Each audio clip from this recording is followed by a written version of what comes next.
Is Elesh Norn, Mother of Machines, bad for Commander? Find out next on Commander Replay. Hey guys, there's two great ways to support the channel. All links are in the description below. Welcome back, everyone. So today we're asking the question, is Elesh Norn, Mother of Machines, bad for Commander? And the short answer is, I don't think so, but you want to know who does? Sheldon Menery of the Rules Committee. So he put out an article about Elesh Norn this past week, and I found it interesting, and there's some things I want to discuss about it. So we'll take a look at the card, then we'll take a look at some of Sheldon's key statements in his article, and then I'll provide my thoughts on where I think he might be off base a little bit. So let's start with the card itself. The card is Elesh Norn, Mother of Machines. It's 5 mana for a 4/7 with Vigilance. If a permanent entering the battlefield causes a triggered ability of a permanent you control to trigger, that ability triggers an additional time. Permanents entering the battlefield don't cause abilities of permanents your opponents control to trigger. So Elesh Norn, it's basically Panharmonicon and Hushbringer rolled into a 5 mana creature, and one of the things that actually jumped out at me is that, discounting the Praetor abilities, a 5 mana 4/7 Vigilance in white is like, there are just not that many creatures in white that have that kind of rate. That is an incredibly undercosted creature, and we see stuff like that in green occasionally, but white really doesn't get super undercosted creatures like that. So I found that interesting. That's not what most people are kind of latching onto. Obviously the powerful effects are the Panharmonicon and the Hushbringer side of things, but when you roll all that together with a creature that is also like bigger and probably unkillable at the time it's going to come into play, if you're casting this on turn 4 or turn 5, there is not something with 7 power in play most of the time. It's that efficiency rolled into two other really powerful effects that, like, many decks play Panharmonicon or play Hushbringer. But yeah, where I think this gets interesting is just the pure efficiency of, you have a Panharmonicon, you have a Hushbringer, which if you play both of those together is already 6 mana and 2 cards, and then you have both of those stapled into a really efficient body. So yeah, like from a power level standpoint, this thing is pretty crazy, and I'm not disputing that. But let's take a look at what Sheldon has to say about Elesh Norn. So the title of his article is Elesh Norn, Mother of Machines, The Good and the Bad. It's a rather long article, so I'm not going to read the whole thing. I'm just going to pick out some key statements and kind of break those down. So I'm going to skip to the too generically good section. He says, as we on the Rules Committee have repeated with some frequency, we believe cards being generically good is a net negative for the format. While it can allow deck builders, as I mentioned above, to explore multiple different types of strategic or thematic lines, the flip side of being generically good also means that it introduces sameness to many of our games. The mechanical upside of being generically good is efficiency. That costs us in other ways. Once we get to the point of, if you're playing white, there's no reason to avoid playing Elesh Norn, Mother of Machines, or insert card name here. We've reduced our effective deck size by 1 more card. When 20 or more of our cards have been decided before we actually start building the deck, we've headed in a dangerous direction. We've sacrificed creativity on the altar of efficiency. That's good in formats which privilege the mechanical. It's a contrarian position in Commander. So I definitely get what he's saying about reducing effective deck size, but there are so many cards that do that now. I mean, if we're being, like, completely honest with each other, if you were going to build a deck that adheres to all of the good deck building tenets, and you're playing all of the cards that are just better than anything else, your actual deck size of cards that you get to make choices on is probably 10 or 15 cards. And honestly, you know where that shows up? That shows up in CEDH, where many cards in the 99 are the same because those are just simply the best cards to be playing. Like all of the tutors available in your colors, all the fast mana, so on and so on. That leaves very few deck choices. So while I get what he's saying, the concern for alarm with this would have been like 5 years ago, right? Like we're already in a place where if you're building a deck as good as it can possibly be, yeah, you have very few card choices in that deck. And what I'd also like to point out here is that way before this card was printed, Mono White already has this problem because your ability to draw and your ability to ramp in Mono White are absolutely abysmal, which means if you're building a Mono White deck that you actually want to perform, you end up having to use a lot of the same and often very expensive Magic cards just to be able to compete with what the other colors are doing. A card that I've been talking about a lot recently in Mono White is Nykthos and Nyx Lotus. And Nykthos is one of the very few cards that allows a mono white deck to spend mana the same way that other colors get to spend mana. And the problem is, Nykthos is a very expensive card. So if you have 5 or 10 or more commander decks, like, you need to be rich or you need to have a really good printer to be able to have a Nyx Lotus in all of those. But just to further that point a little bit, so if I'm building a mono white deck, I'm already thinking about the cards that I'm basically forced to run because there's just nothing else that fills those roles. That's going to be Keeper of the Accord, Teferi's Protection, Smothering Tithe, Akroma's Will, Sun Titan, True Conviction, Elesh Norn, Swords, Path, and Lighten Tutor. In my case, Stoneforge Mystic and probably all of the equipment tutors. A bunch of equipment and a bunch of artifacts that you need to run because you can't ramp. And what's interesting about the cards that I just named is that there are not backup options for those cards. There's nothing else that's like cheaper or kind of does like a budget impersonation of those things. So if you want to win a game with a mono white deck in like a non-CEDH style of commander, Akroma's Will, True Conviction, and Teferi's Protection are probably going to be the 3 cards that have to do some real heavy lifting for you. And so when you're building a quote-unquote good mono white deck, a lot of your card choices are already determined because there are no replacement cards for those effects. In green, you have a million ways to ramp, you have a ton of card draw options, like you can make choices about what you want to run, how budget friendly you want the ramp to be, how budget friendly you want your draw to be. That's not the case in white. Replacing Akroma's Will in white, not going to happen. Replacing Teferi's Protection in white, also not going to happen, right? It is going to be so much harder without those cards. So while I get the point of what Sheldon's trying to say here, mono white is already in this position, and I would say has it far worse than everyone else because there are not good backup options for card draw, for ramp, even something like Keeper of the Accord. I find that my white decks without Keeper of the Accord are just actively worse than the ones that do have it, because if for some reason you fall behind, which you probably will because you're a white deck, Keeper of the Accord gets you caught up in a hurry, or if someone else is just off to the races with mana ramp, it also gets you caught up to them. Again, all really good stuff. But anyway, yeah, I think mono white already has this worse than everyone else in Commander. So to say that Elesh Norn is the one that broke the camel's back, I'm not really buying. Like, I get it, you want less auto-includes, but we're in the era of really powerful cards that are just auto-includes. So to me, it seems weird to single this card out for that reason. Anyway, let's move on from there. We get to what the Rules Committee members said. What's interesting is, I didn't know this, the Rules Committee actually gets to look at the card files during design and put their thoughts on them. I didn't know that was a thing they were doing regularly. And there's some interesting points to take away from that too. But Sheldon's response to this card was, please never print this card. And then he found out that afterwards, he wasn't the only one that said that from the Rules Committee. Now, why I chuckle a little is because they gave WotC this feedback of, please never print this card, and then they did it anyway, which also came up during Commander Legends, which I believe it was someone on the Command Zone team that said, please never print Jeweled Lotus, and they did anyway. So in a way, WotC's like trying to check the box of like, yeah, we had other people look at the card, but they don't actually take the feedback to heart when people are like, no, this is going to break your game. Like this card is actually a problem. They just kind of do what they're going to do, which makes me laugh a little bit.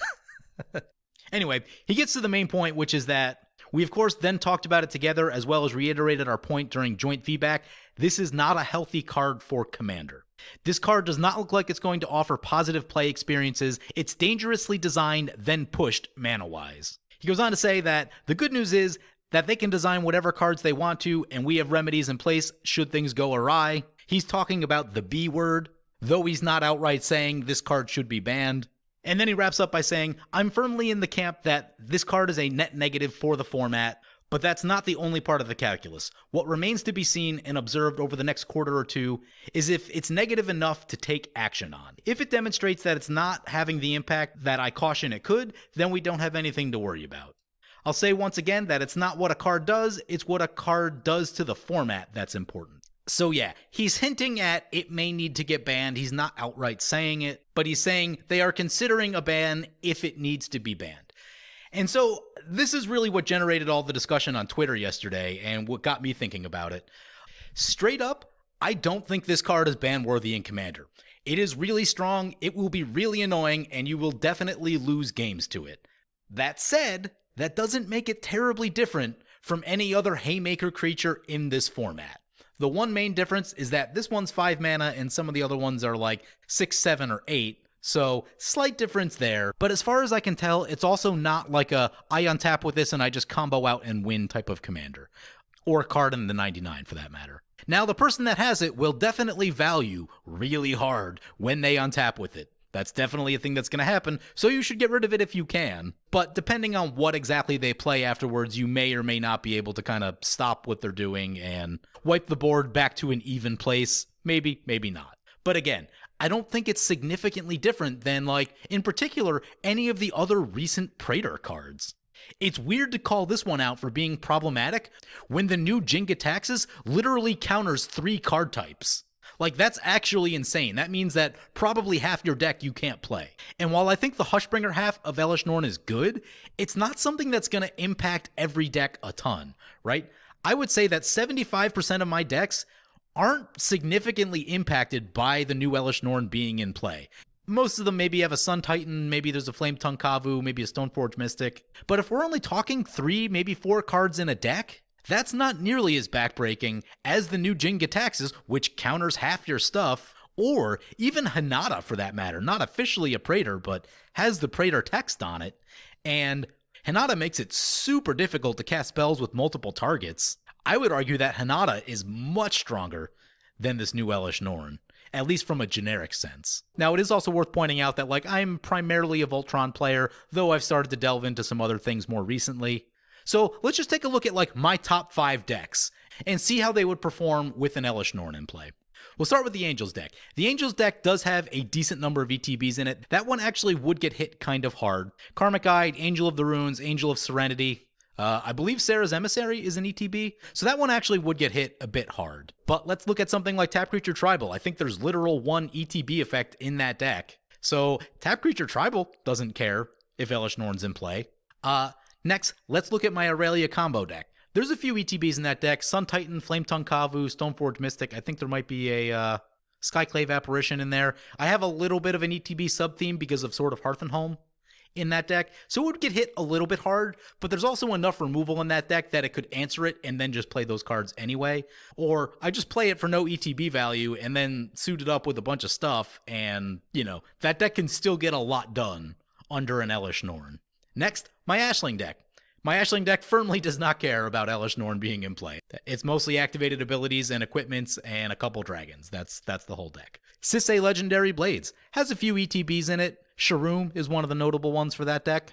Also would stop Hammer of Nazan, I believe. So, like, those are some key elements for sure, but the deck can still work around it, right? You can just pay the mana cost to equip the stuff, which it's not as fun, but it also means that if there's an unanswered Norn in play, I'm probably just going to swing at them with everything I have, and in that deck, that's usually lethal. Something about a Blackblade Reforged and an Embercleave being put together.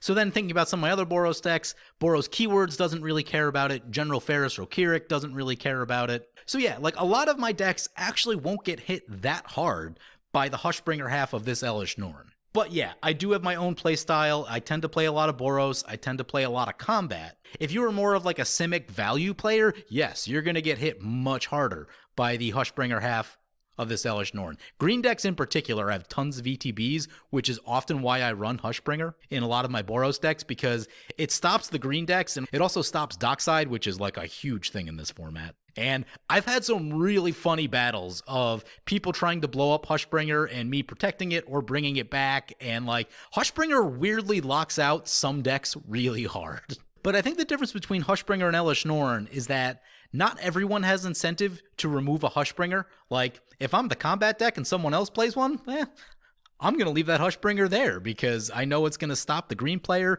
probably going to stop a couple black creatures that are kind of annoying. I know it's going to shut down a lot of effects that I don't want to have to deal with.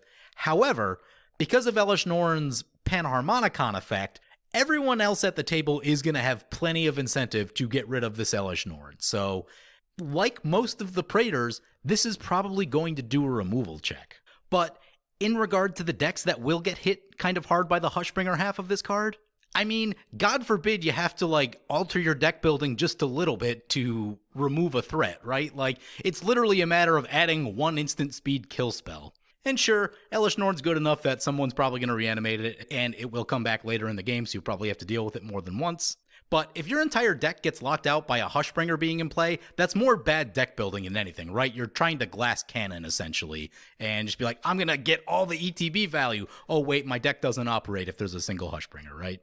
Put a removal spell in your deck, And in a sense, I actually kind of like what that does, because that means that the Simic ETB deck is now going to have to play a removal spell. Even having to add a removal spell or two to a Simic deck like that, I actually like, because the Simic decks are notorious for like just trying to drag race to the win, just ramp like crazy and then value like crazy and not really interact with anyone all that much until you find your win condition. So the fact that like they're going to get slowed down and have to actually think about their deck building a little bit, I like that. That makes me feel great. And so yeah, I think Elesh Norn is probably actually a positive against some of the more drag race ETB value decks, right?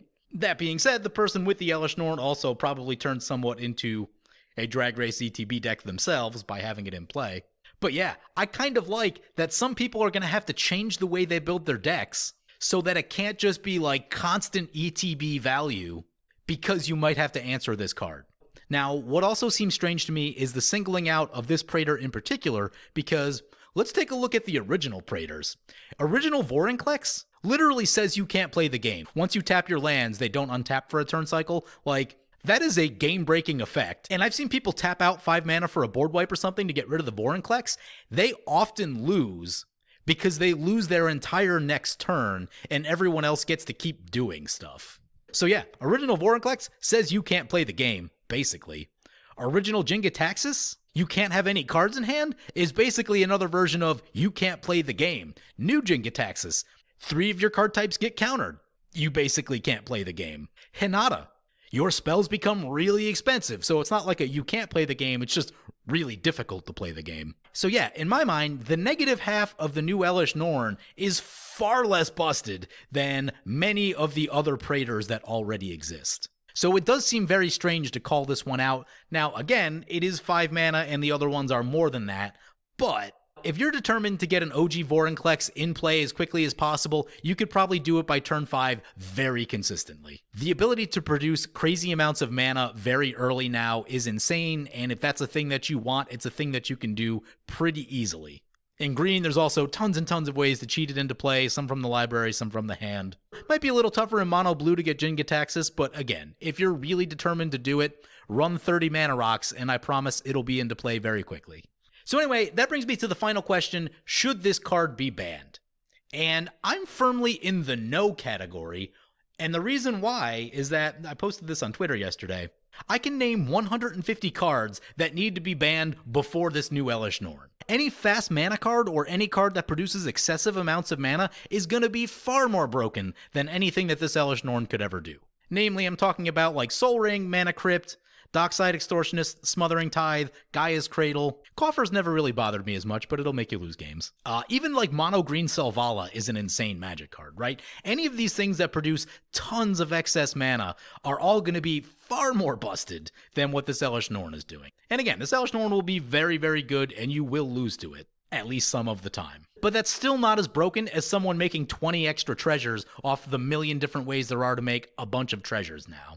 I faced someone a couple weeks ago, and on turn 6, they had produced 20 additional treasure mana, and that was not through the use of a Dockside or a Smothering Tithe. That was just through, like, other weird red-black effects that make treasures, and that is a far more difficult thing to answer than someone playing a single creature that you can shoot. So yeah, for me, this is like card number 150 on the items to be banned, and like, as much as I joke about wanting to ban a ton of cards, like, if it were my format personally, I would probably add, like, maybe 10 to 15 cards to the ban list and then stop there, right? Like, as much as I joke about being the crazy ban person, I'm actually not trying to shake things up too much. For me, I would really just want to remove the cards that are just, like, excessively stronger than everything else around them. Get rid of those, and then kind of create a somewhat more even playing field. It's never going to be completely even, but if you get rid of a handful of the cards that just like, oh, this card showed up and then I just lost because it's incredibly difficult to interact with, yeah, those are a few of the cards that I might get rid of. Dockside Extortionist, for example. So anyway, yeah, it seemed weird to me that Sheldon kind of singled this card out as being particularly dangerous when we've been getting lots of dangerous mythic creatures for the last 3 years, right? I would argue that 6 mana Kodama is far more dangerous than this Elesh Norn, and no one really says a lot about that card. So yeah, this new Elesh Norn doesn't feel significantly different than any face card mythic out of the new set to me. and in particular one that's a creature that's reasonably easy to interact with. So anyway, let me know if I missed anything. What do you guys think? Should Elesh Norn catch a ban? Is it even a problem at all? Let me know in the comments below. Hope you guys enjoyed the video. As always, feel free to comment, like, or subscribe. Thank you for watching.